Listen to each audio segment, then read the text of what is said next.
There are really 5 ways people insure the Viking cruise or any trip for that matter. And in this video, I'm going to walk through all 5 of those, starting with the riskiest one first. By the end of this short video, you'll know exactly which one makes the most sense for you. And for many of my clients, the answer is often quite surprising. Hello, my name is William. I'm with River Cruise Experts. My wife, Shelley, and I own a boutique travel agency.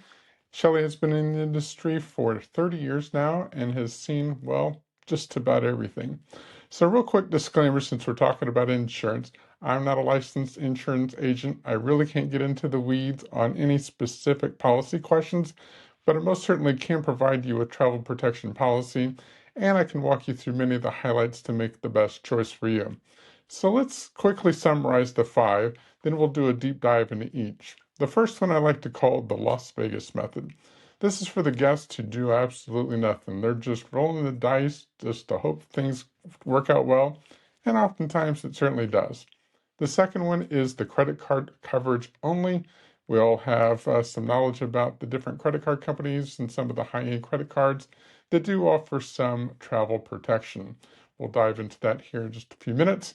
Next up would be our other third-party providers. Now, the fourth option that we're going to talk about, and we're going to talk about extensively later, is going to be Allianz. This is a third-party carrier that we work with and one that we've worked with for many, many years. In fact, we've used it for all of our personal trips ourselves. And then lastly, we're going to talk about Viking for a couple of minutes, and we're going to talk about their own travel protection. It includes a couple of different parts, and this can actually be quite important to you. So definitely some details you want to pay attention to. So later I'll break down exactly when Viking wins this conversation and when Allianz wins the conversation. It's actually quite interesting as to why for each one of those. But let me start off by telling you a little bit about ourselves and some of our own personal stories. So when Shelley and I were in our 20s and 30s, we just rarely took out, I don't think ever did take out any appropriate travel insurance. We were just young and fill in the blank. By our 40s, we started to buy some minimal travel insurance policies, usually from the provider, and these were for all-inclusive resorts down in the Caribbean for quick trips. We also called them taking an escape from the kids. And then we hit 50. As sure as that first AARP brochure arrived in the mail, we had either matured or simply wised up. Part of this was after hearing what had happened to some of our friends and family, not necessarily while traveling, just life's curveballs. So even though Shelley's been in the travel industry for 30 years now, in the early days, we just felt invincible. Today, and for the last many years, with aging parents and adult kids building their own lives, we've simply wised up. Okay, so let's run through each of these 5, starting again with the riskiest option. The first one, back to the Las Vegas method. This is when clients are just simply rolling the dice. It's certainly a choice that they can make, and it's not always going to be automatically a mistake. It's the same reason some people skip homeowners insurance or car insurance, thinking that nothing will ever happen. Personally, I'm not a gambler, but some of my clients are, and it's your choice. We certainly respect that. Now back to the credit card coverage. Look, I too carry some of the popular insurance cards. I've even got the Amex Platinum and the Chase Sapphire Reserve. But I've also spent some time reading the terms and conditions with a lot of coffee in hand, and more than once, quite dreary-eyed. After that knowledge, I still take out a separate insurance policy for every single one of our trips. They're great at saying exactly what they'll cover, but the list of what they won't cover is very deep and extensive in the terms and conditions. Last year, for example, we rented a car to go and explore Italy after we had taken a cruise. These cards usually have 3 to 5 countries buried in them that they don't cover for rental car coverage. Italy happened to be one of them. So read the fine print, and we suggest reading all of it. So back to the third option is the third-party options that you can find out on the internet. There are dozens of them, probably even more than that. I haven't taken a look because we don't sponsor any of them. Look, insurance is very, very expensive, but so is your trip, so I get it. But not all providers are equal.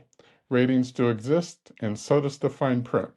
These choices are here to find online, and for some of our clients, it works absolutely perfectly. Now, we've trusted our own trips and hundreds of client trips over the years to one company, and that brings us to Allianz. So Allianz is the largest insurance provider for travel anywhere in the world. We've seen dozens of claims over the years. Some of them needed a little bit more documentation, others simply needed some clarification, yet all of them were absolutely paid properly.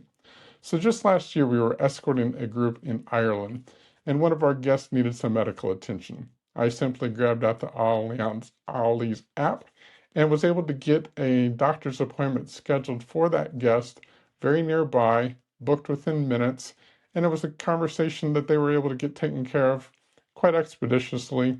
They were able to get seen, and everything was fully covered. I had another client just a few months ago, and they had a very, very high-end trip booked. It was a bucket list trip for them, and they had greatly looked forward to this. She had been working out on the treadmill trying to get her stamina built up for her trip, and one day she stepped off wrong. She stepped off and she broke her ankle. She went to the doctor and she said, "Look, I've got a cruise in a week. This is a bucket list item. Please just put a boot on it and let me come back and visit with you after I get back from the trip." Doctor said no. So she had to cancel that trip and it was fully covered, thank goodness. So those are some of the stories, and they're very, very tough.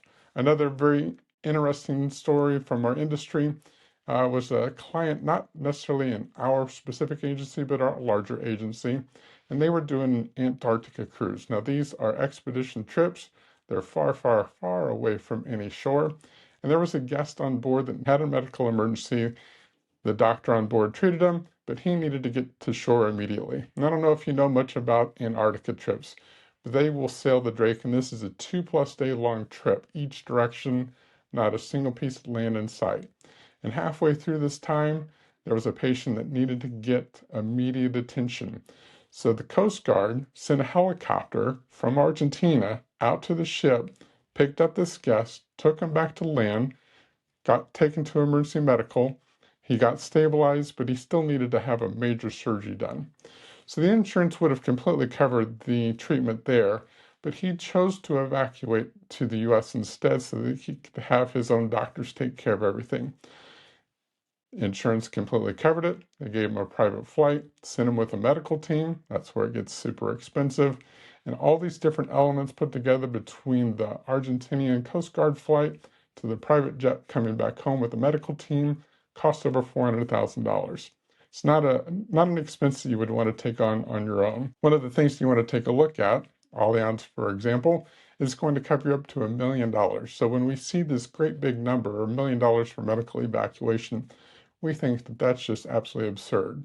But after hearing that story, we completely understand. So here's a bonus fast story. One of my very own clients just the other day had cut open her leg on a box lid sitting at home.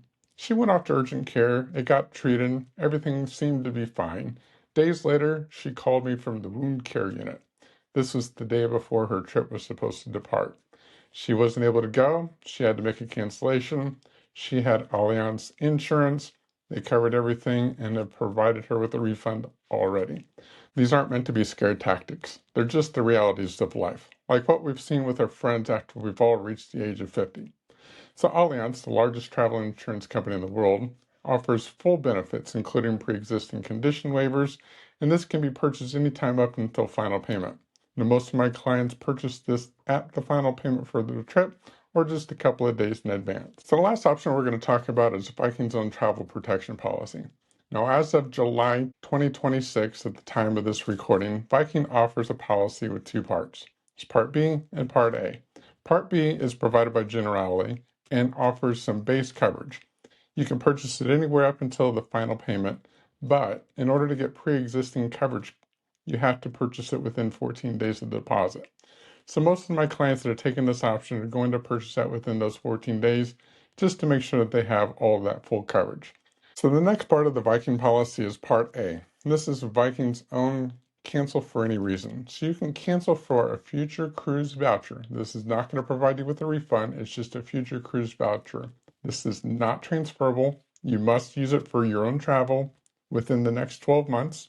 And there's a few more rules that we can talk about whenever we want to dive into that conversation. So let's dive a little bit further into the comparison. But first, if you'd like help with a booking or already have a booking and would like to chat with us about having our help and getting that transferred over, we can do so within 60 days of the original booking date. There's no cost to you for our service, and every client actually gets some exclusive benefits as a gift from our agency, so feel free to reach out. It's why our clients keep coming back to us. If you would like to learn more about us or our hosted trips, there's details in the description below, or you can access our website with the QR code on the screen.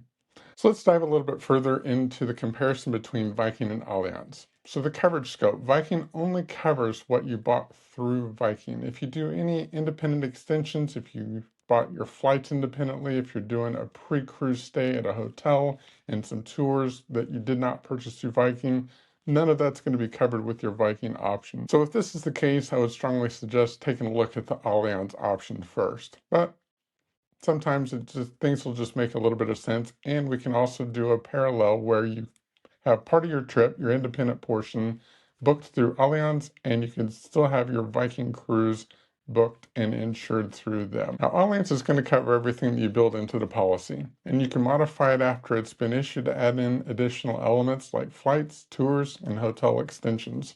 This is quite useful when the final payment is due before flights are even available to be booked. So here's where my questions have to get personal. Very sorry about it, but how old are you? Yes, that's an important piece, as with a lot of medical insurance. And if you're much over 65 or 70 years old, Viking option is going to be often cheaper. Still going to cover pre-existing conditions as long as you purchase it within the 14 days of deposit.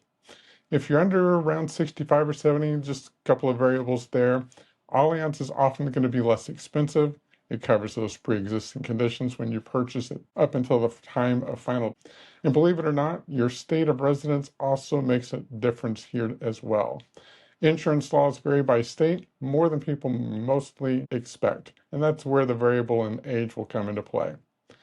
So Allianz does offer a cancel for any reason policy, but it often costs meaningfully more and has some restrictions that we would need to discuss on the call. So the bottom line, the cancel for any reason and age piece can often leave Viking with an edge in the decision making. And then Allianz Edge is broader coverage and often better price. Now let's talk about what travel insurance actually covers. So you're going to have some coverage for cancellation, medical, lost luggage, travel delays, and a handful of other things. But to be honest with you, about 80% of the claims that we're seeing are for cancellations, often for some of those most obscure reasons, like stepping off the treadmill wrong or slicing your leg open on a box. 15% of the claims that we see are going to be medical while abroad, where U.S. policies typically don't follow you. So take a look at your current home policy, or better yet, just get proper coverage in advance. The last few percent, frankly, just is everything else. So let's talk about pricing for a moment. Generally, it's going to be around 12 to 13%, but this range could range anywhere from 10 to 20 depending upon all the factors that we've already talked about. Yes, it's a bit of a sticker shock, but surprising to even us, about 8 to 12% of our clients actually end up needing some of this coverage at some point of their trip. So when you're booking with us, we're going to ask you, what insurance coverage have you selected for your trip? And if you want to roll the dice or lean on credit card coverage, that's fine. We just have a simple acknowledgement that we need you to sign off on. So let's talk about the cancellation penalties and Viking specifically. If you cancel all the way up to 120 days before your trip, it's only a $100 penalty. That's really a great benefit for Viking, especially when they have that very early final payment piece of the puzzle. So if you cancel all the way up until 4 months before your trip, you're going to get all of your money back except for that $100 per person cancellation. Now it's going to stagger through, and I'm not going to give you all the different elements, but just to give you some examples, if you cancel in the 69 to 50-day window out before your trip, half your money's gone. If you're inside of 30 days before your trip, it's 100% gone. That's not something that we want to have a conversation about, and these rules exist for liability reasons, and Viking has to stick to them so that they can protect themselves. I don't really like making those tough phone calls, so let's definitely make sure that we find an appropriate way to get your trip covered. So if you found this helpful, hit like and subscribe. We've got new videos coming out regularly on Viking and other river cruises and how to get the very best deals. If you're watching this on TV like I usually do, I'm going to put a QR code up here in the corner. Feel free to scan that and it'll take you to our website. Honestly, the most exciting part about my job is helping my clients discover the world one river, one ocean at a time. So if you're planning a Viking or other river cruise and want personalized help, feel free to visit rivercruiseexperts.com. I work with each of my clients directly, so you'll get real answers to your questions. There's absolutely no call center. Plus, we've got those exclusive perks that are available to you. As a dedicated advisor from deposit to departure, we're here to make sure that you have an incredible trip. Shelley also works with some other small ocean cruise lines, so reach out to us if you'd like to discuss some other options. Drop your questions in the comments below. I read and reply to each one of them. Thanks for watching.